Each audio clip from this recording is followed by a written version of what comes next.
Torcida maranhense, um grande abraço para vocês, né? Peço desculpas, a voz ainda não tá legal, mas depois desse jogo também é assim. Sampaio empata 0-0 com o time do Juventude, jogando lá em Caxias do Sul. Sampaio melhor o jogo inteiro em relação ao time do Juventude, mesmo até quando ficou com um jogador a menos, o time do Sampaio Corrêa foi bem.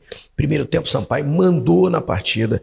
O técnico, o nosso treinador, o Márcio Fernandes, ele entrou com uma formação bem ofensiva, com algumas novidades, deu oportunidade para o Thiaguinho, que fez uma bela estreia. Henrique e Rafael, aberto lá pelo lado esquerdo. O Ítalo centralizado, ele foi no 4-3-3, meio campo do time do Sampaio Corrêa, com o Neto Paraíba e com o Robinho, que haviam jogado bem contra a equipe do Mirassol, e apenas o Micael como aquele volantão lá, para fazer a marcação, ou seja, ele foi ousado, o técnico Márcio Fernandes, e deu certo. O Sampaio anulou a descida pela direita do Reginaldo, conseguiu impedir que a equipe do Juventude tivesse uma superioridade e controlava o jogo.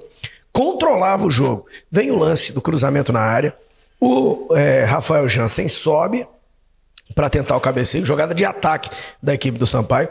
O árbitro interpretou como um lance normal, nem falta deu. E aí o VAR chama a pressão dos jogadores da equipe do Juventude. Eu até conversei aqui com o Zé Carlos na hora da transmissão, que o lance era de, no máximo, cartão amarelo, e era. O Jansen nem vê a hora que o jogador chega. Ele tá aqui olhando pra bola. Aí ele sobe, só que ele é imprudente. Essa imprudência é pra cartão amarelo. Essa imprudência, não pra cartão vermelho. Até o pessoal do Sport TV concordou com aquilo que eu falei. E você pode ver nas imagens, inclusive, quando ele sobe olhando para a bola. E aí a arbitragem acabou interpretando como um lance para expulsão errado. Mais uma vez, Sampaio já foi prejudicado contra o CRB, foi embora 2 pontos, poderia ter vencido tranquilamente a partida contra a equipe do Juventude e é prejudicado. Depois que se viu, foi uma aula de dedicação, de empenho, de superação. Todos os jogadores do Sampaio Corrêa, do goleiro ao Ítalo, do Luiz Daniel ao Ítalo, correram pelo jogador que estava faltando. No segundo tempo, os caras que entraram bem. Toda a atenção foi necessária para nenhum vacilo. O Juventude, claro, pressionou com um jogador a mais. Futebol moderno é muito difícil você jogar com um a menos. O Sampaio teve algumas oportunidades e conseguiu controlar. Outro detalhe em relação ao jogo, para você não dizer que nós aqui da TV Sampaio, sempre que o Sampaio não vence, nós falamos de arbitragem. Para que 9 minutos no primeiro tempo e 12 no segundo, 20 minutos, quase o terceiro tempo de jogo entre Sampaio Corrêa e Juventude. Ao todo nesse jogo tivemos 12 minutos de acréscimo. 12 minutos de acréscimo. Quer dizer, parecia que ia terminar o jogo quando o juiz apitasse um gol, validasse um gol do Sampaio, desse um pênalti, um gol para a equipe do Juventude contra o Sampaio.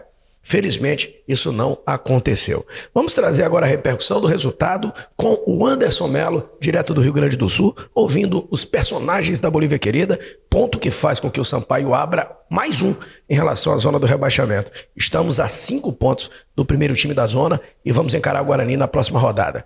Vamos lá com o Anderson Melo, direto do Rio Grande do Sul, e os personagens de Sampaio 0, Juventude 0. Professor, dadas as circunstâncias do jogo, um empate é onde a gente tem que comemorar, né? Porque hoje aqui foi contra tudo e contra todos. É difícil a gente conversando aqui nos bastidores para a comissão técnica do Sampaio trabalhar ali no banco. É pressão do quarto árbitro, é pressão do juiz. 5 minutos de jogo ele já querendo expulsar. Mas agora falando do jogo, eu queria que você analisasse como é que foi esse jogo de hoje. Olha, começamos muito bem o jogo, né? Estávamos até melhor do que o Juventude, mas com a expulsão do Jansen, que todos dizem que foi injustamente, né? Eu ainda não vi o lance, mas já recebi várias mensagens de amigos que estavam acompanhando o jogo, dizendo que não, foi muito injusta a expulsão, e com menos um jogador aí ficou realmente difícil para a gente. Nosso time se superou na marcação, foi brioso, né? E conseguiu esse empate. Eu acho que foi um empate muito importante, difícil, né? Mas a gente precisa rever algumas coisas, né? Os árbitros têm entrado assim, sabe, parece que com raiva da gente. Você vê o jogo contra o Botafogo, o árbitro segurou o jogo todo. Aqui a gente caía, a falta, ele já mandava sair e tira do campo, quer dizer, ele queria jogo, toda hora queria jogo. Então, assim, diferentes as atitudes, né? Os lances são iguais e as tomadas de decisões são diferentes. Ele tinha dado pênalti, aí depois o VAR falou que não, aí ele tirou, quer dizer, com 5 minutos de jogo ele já veio no banco amarelar o nosso banco, quer dizer, o cara parece que já entra com raiva do nosso time, não sei o que acontece, tá difícil, a gente espera que possam realmente apitar o jogo, só isso que a gente pede, a gente não pede nenhuma proteção não, mas também não podemos ser prejudicados desse jeito aí, né? Com menos um jogador aqui contra o Juventude, realmente foi difícil demais, os jogadores foram muito briosos, lutaram e conseguiram esse empate. Professor, e vale ressaltar que esse mesmo árbitro aí, que me foge à memória o nome dele agora, prejudicou a gente em 2022 lá no Estádio Olímpico contra o Grêmio, prejudicou a gente contra o Mirassol e agora de novo. Mas enfim, esquecendo a arbitragem, a gente sai com um sentimento de hoje aqui, um sentimento bom, e o que está faltando para essa equipe, a gente vê que a evolução é muita luta, muita garra. O que falta mesmo é só a gente vencer, e contra o Guarani eu tenho certeza que a gente vai trabalhar durante a semana para buscar essa vitória aí. É isso aí, eu acho que a partir desse princípio, você vê aí do jeito que a gente está jogando, né, uma pressão danada, você presenciou aí, não é fácil, a torcida realmente vem e enche o estádio e pressiona, então faz com que o árbitro também fique meio que sempre puxando para o time da casa, e a gente pede a colaboração da nossa torcida, que possa ir prestigiar, que possa ir encher lá o Castelão, né, para nos ajudar. A gente precisa muito da nossa torcida junto, a gente está lutando bastante para que a gente possa colocar o Sampaio no lugar que ele merece, que é nos lugares bem lá em cima. Tá certo. Você pode ter a volta dos desfalques, né, que a gente ainda tem que ressaltar que a gente vem ainda com desfalque para esse jogo muito difícil, com um a menos. Hoje o cenário foi cenário de guerra mesmo, e o Sampaio soube guerrear nesse jogo.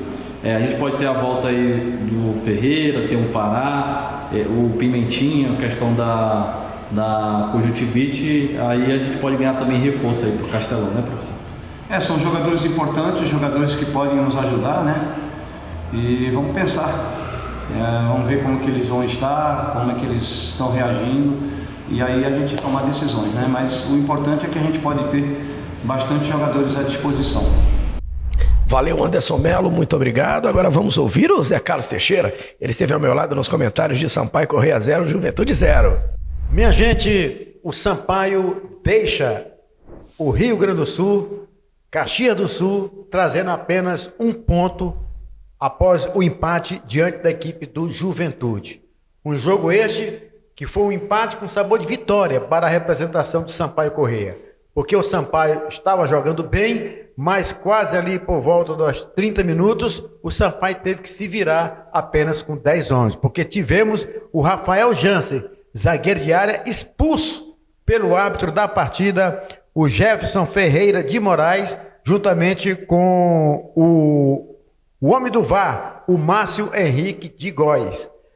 Os dois é que expulsaram o jogador do Sampaio Corrêa, porque os jogadores do Juventude fizeram aquela pressão para que o atleta fosse expulso numa jogada que ele subiu com os braços abertos e terminou, né, atingindo lá o goleiro da equipe do Juventude, Thiago Couto, que levou inclusive um corte no rosto. Mas ele não fez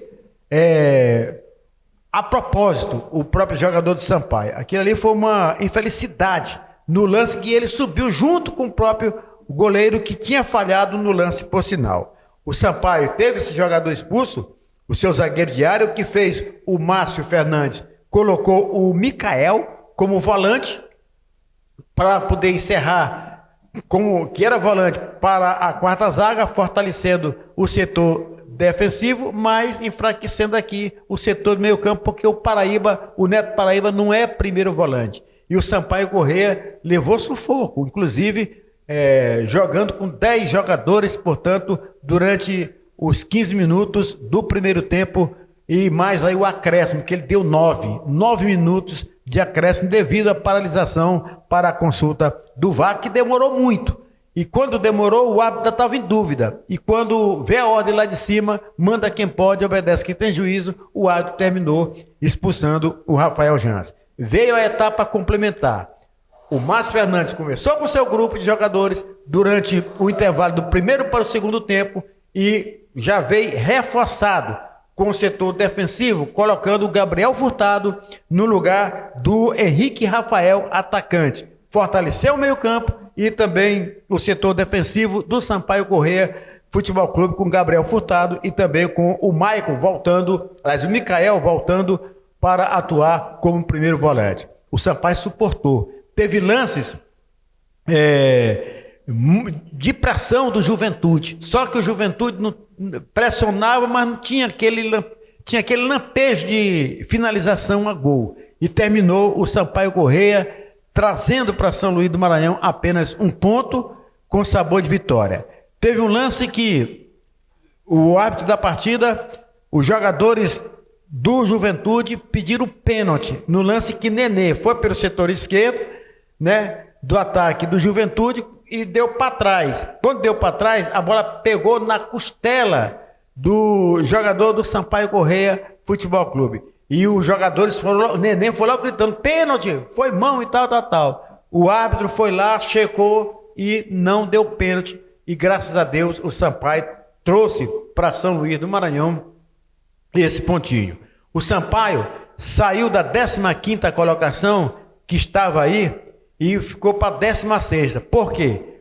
Com os mesmos pontos da equipe do Avaí que venceu o seu jogo, né? O Sampaio Corrêa ficou na 16ª colocação, porque o Avaí ganha agora, tem 6 vitórias e o Sampaio só tem 5 vitórias.